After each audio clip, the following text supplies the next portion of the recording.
नमस्कार मित्रों, आर्य टीवी के इस आध्यात्मिक चैनल पर आपका पुनः विनम्र स्वागत है।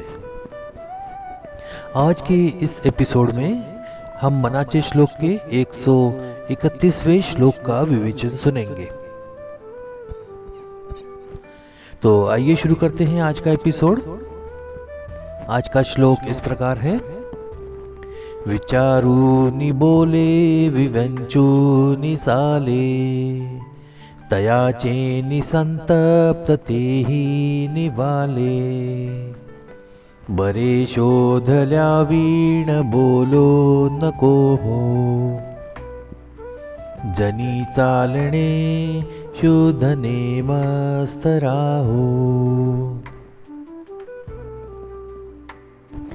मराठी भावार्थ ऐकूया। विचार करून बोलावे आणि विवेकाने वागावे, अशा व्यक्तींच्या वागणुकीमुळे त्रस्त झालेले लोकही शांत होतात। चांगल्या प्रकारे शोधून न घेता बोलू नये। माणसाने नेमके आणि शुद्ध राहून वागावे। हिंदी भावार्थ सुनते हैं। विचार करके बोलना चाहिए और समझदारी से चलना चाहिए। ऐसे व्यक्ति के व्यवहार से परेशान लोग भी शांत हो जाते हैं। बिना ठीक से जांचे बोलना नहीं चाहिए। इंसान को सही और पवित्र तरीके से चलना चाहिए। आइए विवेचन सुनते हैं। पहली पंक्ति देखते हैं। विचारूनि बोले विवंचूनि चाले।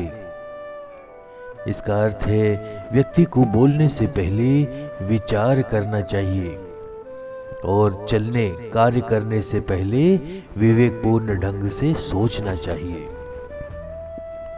यहाँ पर विचारूनि और विवंचूनि शब्दों का प्रयोग किया गया है, जो गहन चिंतन और विवेक का संकेत देता है। यह पंक्ति हमें यह सीख देती है कि हमारे शब्द और कर्म हमारे व्यक्तित्व को दर्शाते हैं, इसलिए उन्हें सोच समझकर ही प्रयोग करना चाहिए। दूसरी पंक्ति देखते हैं। तयाचे निसंतप्त तेहि निवाले। इसका अर्थ है जो व्यक्ति विचार पूर्वक बोलता और चलता है वह संताप अर्थात दुख से मुक्त हो जाता है। यहाँ संतप्त शब्द का प्रयोग किया गया है, जो दुख, चिंता और तनाव को दर्शाता है। यह पंक्ति हमें यह सीख देती है कि सही विचार और सही कर्म हमें जीवन के दुखों से मुक्ति दिला सकते हैं। आइए तीसरी पंक्ति देखते हैं। बरे शोधल्या वीण बोलो नको हो। इसका अर्थ है बिना सोचे समझे बोलना नहीं चाहिए। यहाँ शोधल्या वीण शब्द का प्रयोग किया गया है, जो गहन अध्ययन और विचार का संकेत देता है। यह पंक्ति हमें यह सीख देती है कि हमारे शब्दों का प्रभाव हमारे और दूसरों के जीवन पर पड़ता है, इसलिए उन्हें सोच समझकर ही बोलना चाहिए। चौथी पंक्ति देखते हैं। जनी चालने शुद्ध नेमस्त राहो। इसका अर्थ होता है कि अपने जीवन में शुद्ध और नियमित रहना चाहिए। यहाँ शुद्ध और नेमस्त शब्द का प्रयोग किया गया है, जो पवित्रता और अनुशासन का संकेत देता है। यह पंक्ति हमें यह सीख देती है कि जीवन में सफलता और शांति के लिए पवित्रता और अनुशासन आवश्यक है। समर्थ रामदास स्वामी के दर्शन में विचार, विवेक, पवित्रता, अनुशासन इस सब को महत्वपूर्ण स्थान दिया गया है। यह श्लोक उनके दर्शन के मूल सिद्धांतों को दर्शाता है। इस श्लोक में विचार और विवेक को महत्वपूर्ण बताया गया है। विचार हमारे मन की प्रक्रिया है, जबकि विवेक हमारे निर्णय लेने की क्षमता है। विचार और विवेक के बिना हमारे शब्द और कर्म अधूरे रहते हैं। यह श्लोक ये सीख देता है कि हमें अपने शब्दों और कर्मों को सोच समझकर प्रयोग करना चाहिए। श्लोक में संताप दुख से मुक्ति का उपाय बताया है। संताप हमारे गलत विचारों और कर्मों का परिणाम है। यदि हम विचार पूर्वक बोलें और विवेकपूर्ण ढंग से कार्य करें तो हम संताप से मुक्त हो सकते हैं। यह श्लोक यह सीख देता है कि सही विचार और सही कर्म जीवन के दुखों से मुक्ति दिला सकते हैं।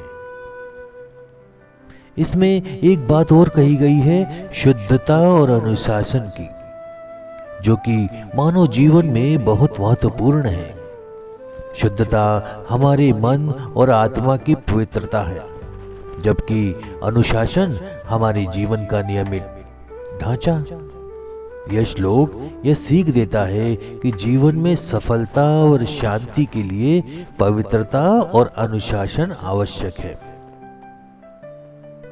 व्यवहारिक अनुप्रयोग भी हमारे दैनिक जीवन में कई बदलाव ला सकते हैं। इस श्लोक से हम ये सीख सकते हैं कि अपने शब्दों और कर्मों को सोच समझकर प्रयोग करना चाहिए। व्यक्तिगत जीवन में हमें अपने शब्दों अपने कर्मों को सोच समझकर ही प्रयोग करना चाहिए। यदि हम विचार पूर्वक बोलें और विवेकपूर्ण ढंग से कार्य करें तो हम अपने जीवन में सफलता और शांति प्राप्त कर सकते हैं। सामाजिक जीवन में हमें अपने शब्दों और कर्मों को सोच समझकर ही प्रयोग करना चाहिए। यदि हम विचार पूर्वक बोलेंगे और विवेकपूर्ण ढंग से कार्य करेंगे तो हर समाज में सम्मान और प्रतिष्ठा प्राप्त कर सकते हैं।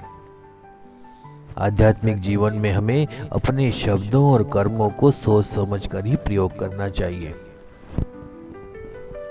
यदि हम विचार पूर्वक और विवेकपूर्ण ढंग से कार्य करेंगे तो आध्यात्मिक उन्नति प्राप्त करना असंभव नहीं है।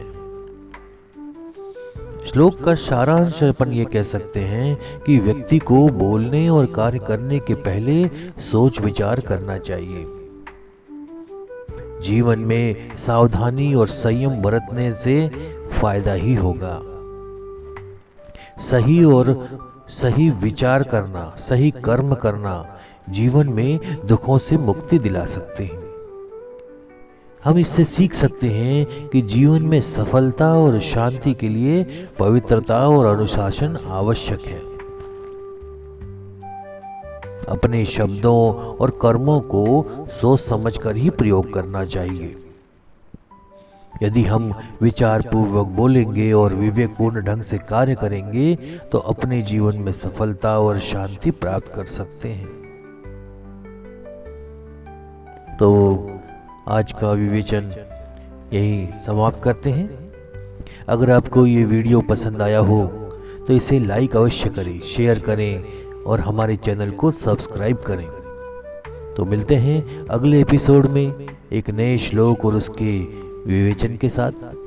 तो तब तक के लिए जय जय रघुवीर समर्थ। नमस्कार।